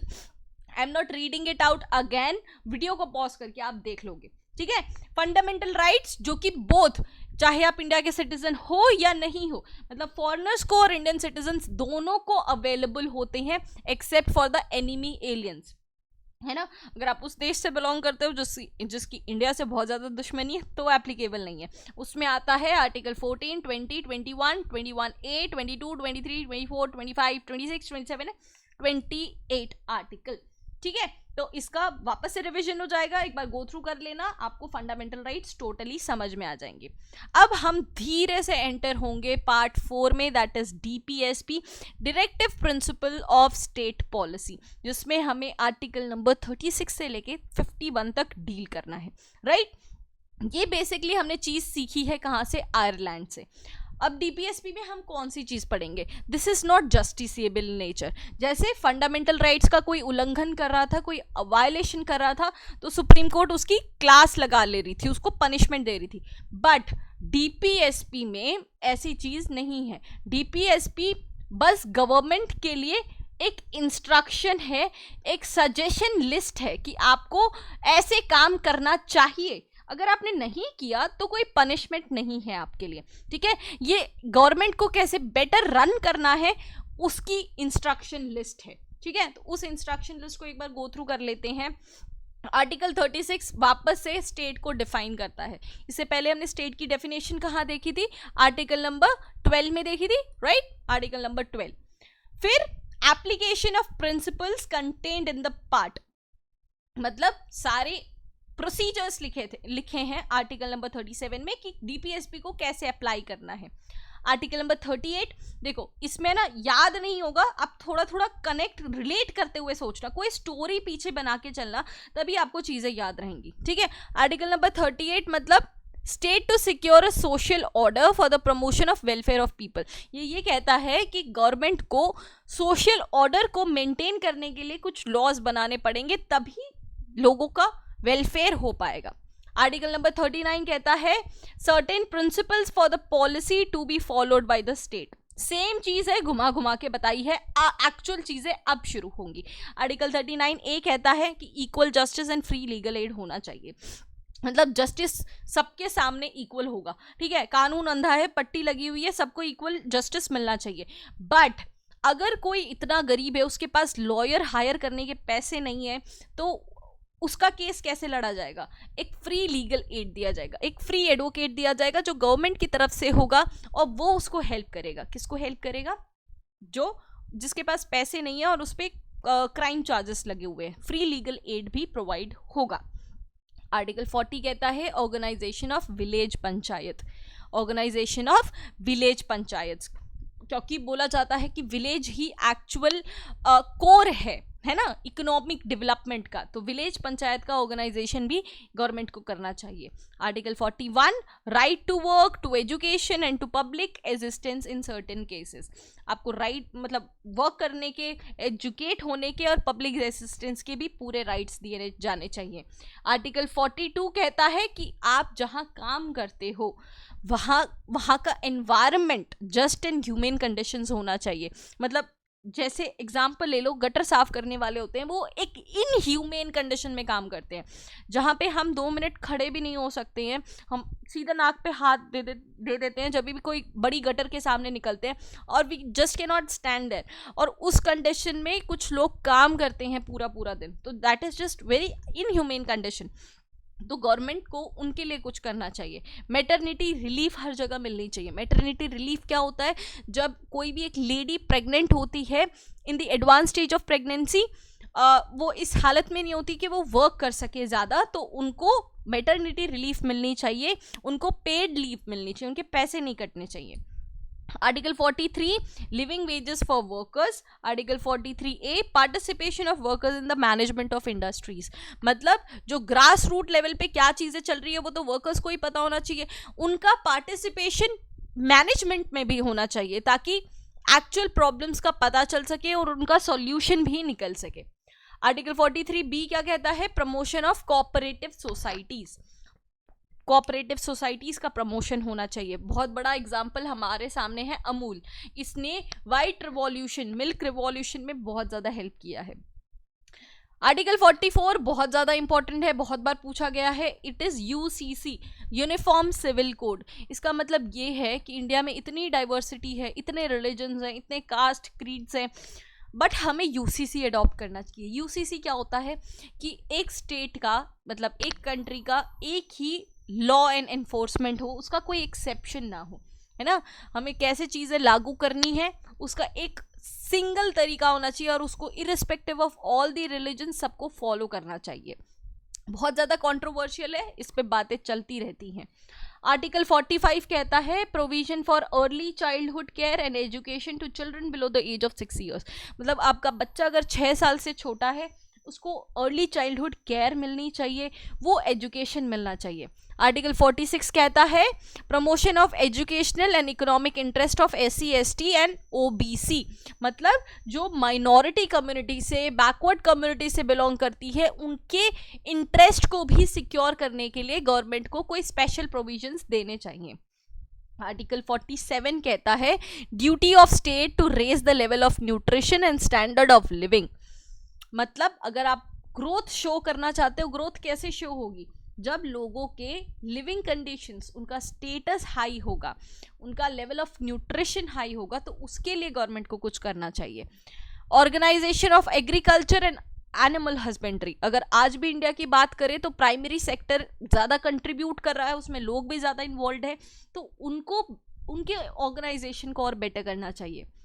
Article 48A, I know इसमें आप थोड़े से बोर हो रहे होंगे, बट तभी हम इसमें जल्दी जल्दी चल रहे हैं, धीरे से चीज़ों को समझ के आगे बढ़ेंगे। आगे बहुत सारे क्वेश्चंस हैं which are yet to discuss. Okay, article 49 कहता है protection of monuments, places and objects of national importance. जो भी मॉन्यूमेंट्स हैं वो अपनी एक हिस्ट्री कैरी करके चलता है। जो ये सारी एरियाज हैं उनके प्रोटेक्शन के लिए गवर्नमेंट को कुछ करना चाहिए।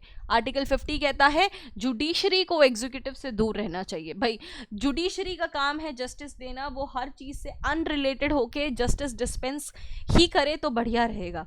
आर्टिकल 51 के बारे में ऐसा क्वेश्चन पूछा गया है CDS में कि which is the only DPSP जो इंटरनेशनल एस्पेक्ट्स की बात करता है। That is article 51 promotion of international peace and security, right.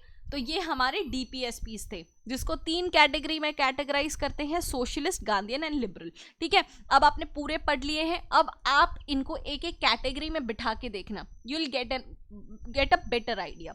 और एक और क्लॉज है कि पार्लियामेंट अगर चाहे, है ना, उसने अपनी पोजीशन सिक्योर कर रखी है, पार्लियामेंट चाहे तो किसी भी डीपीएसपी को उठा के कंपलसरी बना सकती है। ठीक है, कि अब से ये डीपीएसपी कंपलसरी है, पार्लियामेंट चाहे तो ऐसा बिल्कुल हो सकता है। ठीक है, अब धीरे से हम एंटर होंगे part 4 clause A, which is fundamental duties. अभी तक हमने पढ़ा डीपीएसपी में कि एक अच्छी गवर्नमेंट को कैसे वर्क करना चाहिए, लेकिन सिर्फ गवर्नमेंट को अच्छा वर्क होने से इंडिया अच्छा नहीं हो जाएगा, राइट। उनके सिटीजन्स की भी कोई जिम्मेदारी है, उनके सिटीजन्स की भी कोई ड्यूटीज़ है, वही ड्यूटीज़ है फंडामेंटल ड्यूटीज़। एक अच्छे सिटीजन को क्या क्या करना चाहिए for a better country, right. Again this is not justiciable in nature, ये बस सजेशंस हैं कि आपको करना चाहिए, अगर आप नहीं करते हो तो आपके लिए कोई पनिशमेंट नहीं है। ये बेसिकली हमने USSR which is now known as Russia से हमने लिया था, ये ओरिजिनल कॉन्स्टिट्यूशन का पार्ट नहीं है। Again mini constitution of India, जिसमें प्रियम्बल के 3 वर्ड्स, कौन से 3 वर्ड्स थे, वीडियो पॉज करके याद करके सोचो। Socialist, secular and integrity. 42nd amendment 1976 में by Swaran Singh committee fundamental duties को ऐड किया गया था। अब ये ड्यूटीज़ क्या क्या है? To abide by the constitution and respects its ideals, institutions, national flag and national anthem। मतलब हमें इन सारी चीज़ों को रिस्पेक्ट करना चाहिए, हमें चेरिश करना चाहिए, फॉलो करना चाहिए। किसको? जो फ्रीडम फाइटर्स थे, जो फ्रीडम स्ट्रगल जिन्होंने देखा है, उस स्ट्रगल की रिस्पेक्ट करनी चाहिए, उसको फॉलो करना चाहिए, उनके नोबल आइडियाज़ को हमेशा हमें याद रखना चाहिए, उससे हमेशा इंस्पिरेशन लेना चाहिए। हमेशा हमें इंडिया की यूनिटी, सॉवरेनिटी और इंटीग्रिटी को अपराइट करके चलना चाहिए। To defend the country and national the render service when called upon to do so. जब भी हमें हमारी ज़रूरत पड़े देश को, हमें उस सर्विस के लिए हमेशा तैयार रहना चाहिए। हमें हमेशा एक ब्रदरहुड वाली, भाईचारे वाली फीलिंग को अपराइट रखना चाहिए, चाहे कितनी भी डाइवर्सिटी हो हमें उन चीज़ों को हमेशा ध्यान रखना चाहिए। हमें उन सारी प्रैक्टिस का त्याग कर देना चाहिए जो विमेन की डिग्निटी को ठेस पहुंचाती हो। These all are fundamental duties. हमें अपने इंडिया के रिच कल्चर, रिच हेरिटेज को वैल्यू करना चाहिए, प्रिजर्व करना चाहिए। हमें सारे जो नेचुरल चीज़ें हैं, फॉरेस्ट, लेक्स, वाइल्ड लाइफ को प्रोटेक्ट और इम्प्रूव करने के लिए एक्ट करना चाहिए। हमें बाकी के लिविंग क्रीचर्स हैं उनके लिए कंपैशनेट होना चाहिए। हमें एक साइंटिफिक टेम्पर होना चाहिए, एक वो कहते हैं ना इंक्वायरी, इनक्विजिटिवनेस होनी चाहिए, हमें ह्यूमनिज्म होनी चाहिए, spirit of inquiry and reform होना चाहिए। उसी से इनोवेशन होगा, इनोवेशन से ही कंट्री डेवलप होगी। पब्लिक प्रॉपर्टी को हमेशा सिक्योर रखना चाहिए और वायलेंस को तो बिल्कुल छोड़ देना चाहिए। हमें हर तरीके से एक्सेलेंस के पीछे जाना चाहिए, जो 3 इडियट्स का डायलॉग था, टीम वाइज भी, इंडिविजुअली भी, तब जाके हमारा देश हर जगह पे आगे आएगा।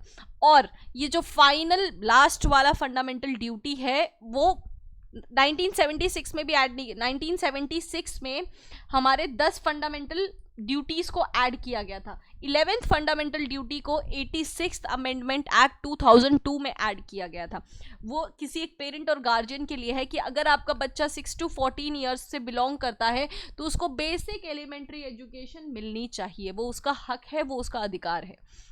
ठीक है, अब वापस से आप 30 सेकेंड्स का ब्रेक ले सकते हो, क्योंकि अब हम सुपर इम्पोर्टेंट पार्ट में एंटर कर रहे हैं जिससे आपके सारे क्वेश्चंस बनने वाले हैं। That is part 5 of our Indian constitution, the union. Article number 52 से लेके 151। डोंट वरी, 100 आर्टिकल्स आपको याद नहीं रखने पड़ेंगे। जितने आर्टिकल्स यहाँ पे मेंशन है आप सिर्फ उसी को याद रखोगे। ठीक है, तो स्टार्ट करते हैं। इसमें सारे इंपॉर्टेंट पोर्टफोलियोज के बारे में होगा, president, prime minister, controller and auditor general of India, supreme court के जजेस, इसमें इतने इंपॉर्टेंट लोगों के बारे में हम डिस्कस करेंगे। Starting with the president of India. क्यों? क्योंकि he is the head of the state, उनको फर्स्ट सिटीजन ऑफ इंडिया के नाम से जाना जाता है। और आर्टिकल 52 डिस्क्राइब करता है अबाउट प्रेसिडेंट ऑफ इंडिया, ठीक है। अब इसका इलेक्शन मेथड बहुत इंपॉर्टेंट है, इनका कोई डायरेक्ट इलेक्शन नहीं होता, लाइक हम डायरेक्टली इलेक्शन में पार्टिसिपेट नहीं करते। कैसे इसका इलेक्शन होता है, इसमें सिर्फ और सिर्फ इलेक्टेड मेंबर्स ही पार्टिसिपेट करते हैं। ये क्वेश्चन प्रेसिडेंट का इलेक्शन और वाइस प्रेसिडेंट का इलेक्शन बहुत ज़्यादा इंपॉर्टेंट होता है, चीज़ों को पॉइंट्स को समझ के आप आगे चलो। प्रेसिडेंट के इलेक्शन में सिर्फ और सिर्फ इलेक्टेड मेंबर्स पार्टिसिपेट करते हैं, नॉमिनेटेड मेंबर्स पार्टिसिपेट नहीं करते when it comes to presidential election. Elected members of Lok Sabha, Rajya Sabha, legislative assembly participate करते हैं। अगेन लेजिस्लेटिव काउंसिल नहीं करता। अगर आपको अभी थोड़ा सा क्लैरिटी ना हो लेजिस्लेटिव असेंबली क्या है, काउंसिल क्या है, डोंट वरी, सब आगे आ जाएगा, ठीक है। Legislative assembly, legislative council and legislative assembly of UT of Delhi and Puducherry and Jammu and Kashmir भी पार्टिसिपेट करता है। Only and only elected members. कौन पार्टिसिपेट नहीं करता? Nominated members, nominative members, nominative members and legislative council of any state, ठीक है। और थोड़ी बातें जानते हैं। प्रेसिडेंट का टोटल टेन्योर कितना होता है? 5 साल का, ठीक है। वो उसके बाद भी ऑफिस में बैठ सकते हैं जब तक न्यू प्रेसिडेंट नहीं आता, और उसमें कोई कैप नहीं लगा। एक इंसान कितनी भी बार प्रेसिडेंट बन सकता है अगर वो चुना जाए तो। There is no cap for re election. और उनकी ओथ कौन दिलाता है? Chief justice of India. और चीफ जस्टिस ऑफ इंडिया तब प्रेजेंट ना हो तो सीनियर मोस्ट जज ऑफ सुप्रीम कोर्ट इनकी ओथ दिलाते हैं, इनकी शपथ दिलाते हैं। ये सारे के सारे पॉइंट्स बहुत ज़्यादा इंपॉर्टेंट है, आप याद रखोगे। What are the qualifications? अगर आपको प्रेसिडेंट ऑफ इंडिया बनना है तो क्या करना होगा?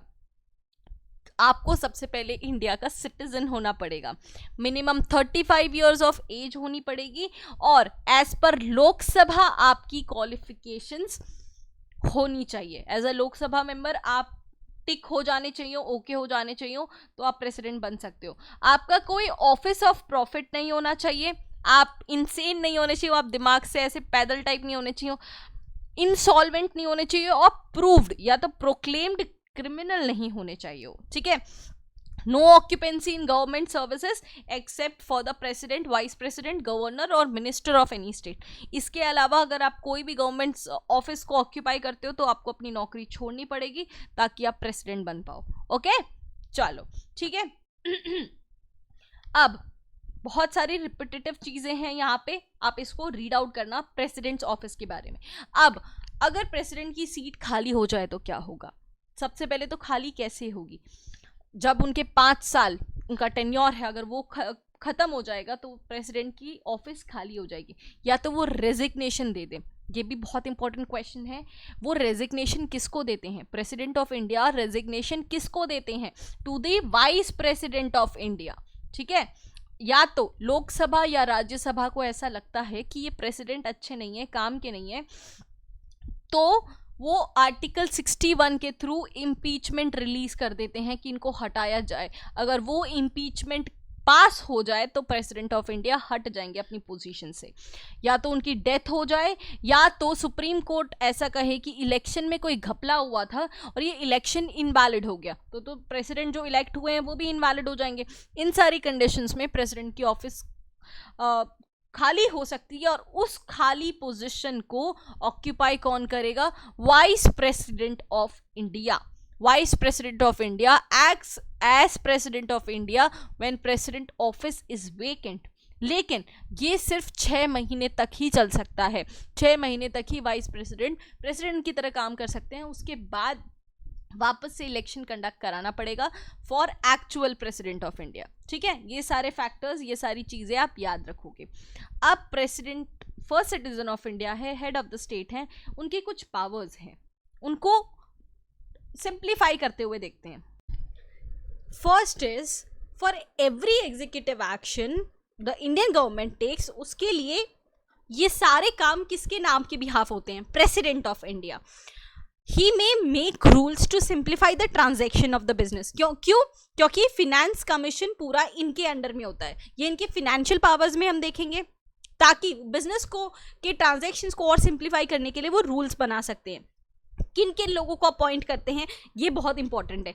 अटॉर्नी जनरल ऑफ इंडिया को, controller and auditor general of India जिनको हम कैक्स के नाम से जानते हैं, चीफ इलेक्शन कमिश्नर और बाकी के सारे इलेक्शन कमिश्नर्स, यूपीएससी के चेयरमैन और उनके मेंबर्स, स्टेट के गवर्नर्स को, प्रधानमंत्री को, कैबिनेट मिनिस्टर्स को, फिनेंस कमीशन को, उनके चेयरमैन, उनके मेंबर्स, सबका अपॉइंटमेंट कौन करता है? प्रेसिडेंट ऑफ इंडिया, ठीक है। Then he seeks administrative information from the union government, मतलब सेंट्रल गवर्नमेंट से वो सारी इंफॉर्मेशन कलेक्ट करते हैं। वो चाहते हैं कि पीएम जो है, प्राइम मिनिस्टर, वो उनको सारी रिपोर्ट सबमिट करे for consideration of council of minister in any matter on which a decision has to be taken by a minister but which has not been considered by council. ये सारे matters जाते हैं president of India के पास।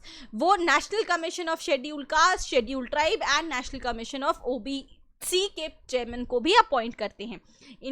Inter state council भी किसके through appointed होता है? President of India के। Administrators of union territory appointed by president of India. सबसे ज्यादा इंपॉर्टेंट ये बात है कि वो शेड्यूल्ड एरियाज को डिक्लेयर कर सकते हैं। मतलब आज कोई भी एरिया है, सपोज कर्नाटका में, उसको शेड्यूल्ड एरिया डिक्लेयर करने का राइट किसके पास होता है? प्राइम मिनिस्टर के, सॉरी, प्रेसिडेंट के पास होता है। Now talking about his legislative powers, he can start or end any parliamentary meetings। वो चाहे तो लोकसभा को भी डिसॉल्व कर सकती है, मतलब उनके टेन्योर के खत्म होने से पहले ही वो पार्टी का रूल खत्म हो जाएगा। वो जॉइंट सिटिंग आर्टिकल नंबर 108 को भी स्टार्ट करते हैं लोकसभा और राज्यसभा में। जॉइंट सिटिंग क्या होता है, ये सारा हम पार्लियामेंट के सेशन में जानेंगे, ठीक है। और क्या करते हैं, वो जो भी फर्स्ट सेशन होता है पार्लियामेंट का, वो उसे एड्रेस करने के लिए आते हैं। उसके बाद वो लोकसभा की बात करें तो स्पीकर और डेप्यूटी स्पीकर को, और राज्यसभा की अगर बात करें तो चेयरमैन और डेप्यूटी चेयरमैन को अपॉइंट करते हैं। राज्यसभा में 12 मेंबर्स प्रेसिडेंट के थ्रू नॉमिनेटेड होते हैं। और ये जो क्लॉज है, 2 members of Anglo Indian community in Lok Sabha, ये पहले हुआ करता था, अब ये कैंसिल हो चुका है। अब एंग्लो इंडियन कम्युनिटी का नॉमिनेशन लोकसभा में नहीं जाता। ये चीज भी आप याद रखोगे, ठीक है। पार्लियामेंट में देखेंगे ये कौन से अमेंडमेंट के थ्रू हुआ है। वो इलेक्शन कमीशन ऑफ इंडिया को कंसल्ट करते हैं when it comes to MP का डिस्क्वालिफिकेशन। देन ऑर्डिनेंस क्या होता है? क्विक रूल्स होते हैं, जो इमरजेंसी रूल्स होते हैं, कभी कभी पार्लियामेंट सेशन में नहीं होती, या तो ये डिसीजन इतना इंपॉर्टेंट होता है नेशनल लेवल पे कि इतना टाइम नहीं होता कि पार्लियामेंट्री प्रोसीडिंग्स के हिसाब से इसको पास किया जाए। तब प्रेसिडेंट क्या करते हैं, अकॉर्डिंग टू द इमरजेंसी वो ऑर्डिनेंस पास कर देते हैं, लॉ पास कर देते हैं, ताकि वो तुरंत से एप्लीकेबल हो जाए। आर्टिकल 370 एक ऑर्डिनेंस का ही एग्जाम्पल है, इसको हटाने वाला वो ऑर्डिनेंस ही था, ठीक है। Controller and auditor general of India हो जाए, यूपीएससी का चेयरमैन हो जाए, फिनेंस कमीशन का चेयरमैन हो जाए, वो सारे के सारी अपनी रिपोर्ट सबमिट किसको करते हैं? प्रेसिडेंट ऑफ इंडिया को करते हैं। Now coming to its financial power, money bill बहुत इंपॉर्टेंट है, इसके बारे में भी हम पार्लियामेंट में डिस्कस करेंगे। आर्टिकल नंबर 110, देखो सारे आर्टिकल्स नहीं पढ़ने, बट जितने मैं मेंशन कर रही हूँ that is most important. Money bill article 110 किसके रिकमेंडेशन से पास होता है? प्रेसिडेंट। यूनियन बजट जो हर साल रिलीज होता है वो भी पहले प्रेसिडेंट के पास जाता है। डिमांड्स फॉर ग्रांट्स, ये सारी चीजें, ये सारे टर्म्स है ना, आपको पार्लियामेंट में बेटर समझ में आएंगे। कंटिजेंसी फंड ऑफ इंडिया, ये क्या होता है? Emergency funds. जैसे आप सोच लो आपकी 10,000 रुपये इनकम है, आपका खर्चा ही 5,000 हो रहा है फॉर श्योर, हर महीने है ना, 5,000 निकाल देते हो, फिर आप उसमें से 2,000 रुपये सेव कर लेते हो, है ना। 2,000 रुपये आप अपने लिए सेव कर देते हो कि इन केस कभी इमरजेंसी में काम आएंगे, और बाकी के खर्चे आप लेमन ऐसे खर्च कर देते हो, बट 2,000 रुपये आप सेव करके रखते हो। क्यों? क्योंकि इन केस कभी आगे बढ़ के ज़रूरत पड़े। तो इस 2,000 की सेविंग को क्या बोला जाता है? Contingency fund of India. अभी नहीं पता कि ऐसी क्या सिचुएशन आ जाएगी जो आपको पैसों की ज़रूरत पड़ेगी, तो that is known as contingency fund of India. वो भी प्रेसिडेंट के कंट्रोल में होता है, और फिनेंस कमीशन को भी हर 5 साल पे प्रेसिडेंट ही कंस्टिट्यूट करते हैं। Talking about his judicial powers, chief justice का अपॉइंटमेंट, सुप्रीम कोर्ट और हाई कोर्ट के जजेस का अपॉइंटमेंट भी कौन करता है?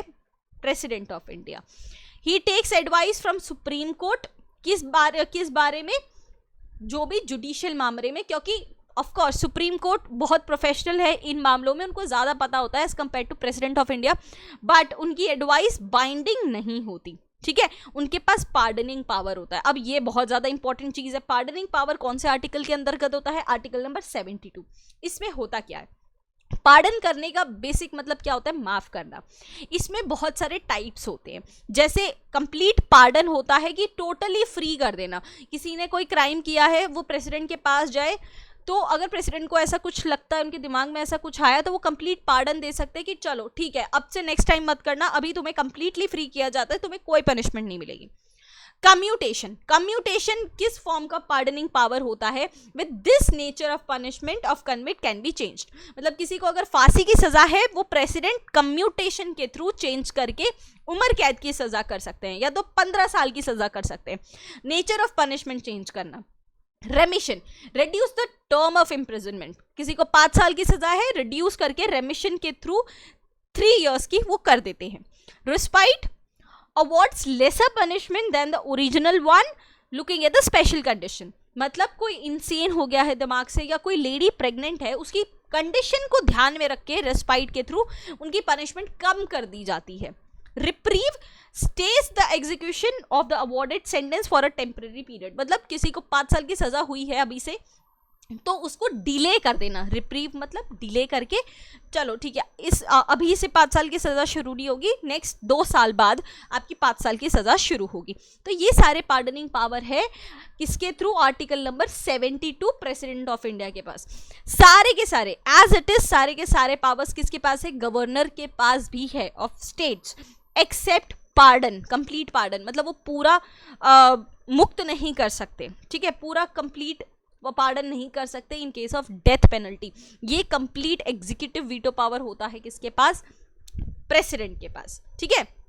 सबसे बड़ी बात हमारे लिए ये है, he is the supreme commander of defence forces, is the supreme commander of defence forces, और वो ही chief of army staff, chief of navy staff, of chief of air staff को अपॉइंट करते हैं, ठीक है। इनका ये भी अपॉइंटमेंट बहुत ज़रूरी है। इमरजेंसी पावर्स, इन 3 इमरजेंसी को आप इंडिविजुअल पार्ट में ज़्यादा डिटेल में स्टडी करोगे कि कहाँ इंट्रोड्यूस होता है, कितने टाइम की इमरजेंसी लगती है। अभी सिर्फ आपको इमरजेंसी के नाम और उसके आर्टिकल्स याद रखने हैं। National emergency article number 352, presidents rule article number 356 और 65, फिनेंशियल इमरजेंसी आर्टिकल 360। ये किसके अंडर में आती है? प्रेसिडेंट के अंदर में।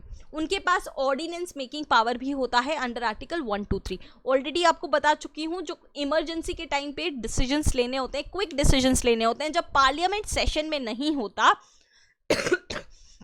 तो प्रेसिडेंट के पास ये पावर होता है कि वो ये एक टेम्पररी लॉ बना सकते हैं, ठीक है, आर्टिकल 123 के दौरान, ठीक है। तो यहाँ तक हमारा ये पार्ट 1 था। I hope you liked it. अगर आपको इसका सेकेंड पार्ट चाहिए जिसमें बहुत सारे क्वेश्चंस आपके कवर हो सकते हैं, क्योंकि स्टेट गवर्नमेंट उसमें आएगा, इमरजेंसी प्रोविजंस आएंगे, अमेंडमेंट्स आएंगे, पंचायत आएगा, और भी बाकी सारी बहुत सारी एग्जीक्यूटिव पोर्टफोलियोज जैसे prime minister, controller, auditor general of India, ये सारे फैक्टर्स आएंगे। तो if you want the part 2, I want lots of comments in the comment section, then I will make the second part of it.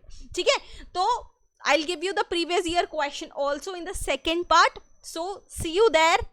Best of luck for your exam. Jai Hind.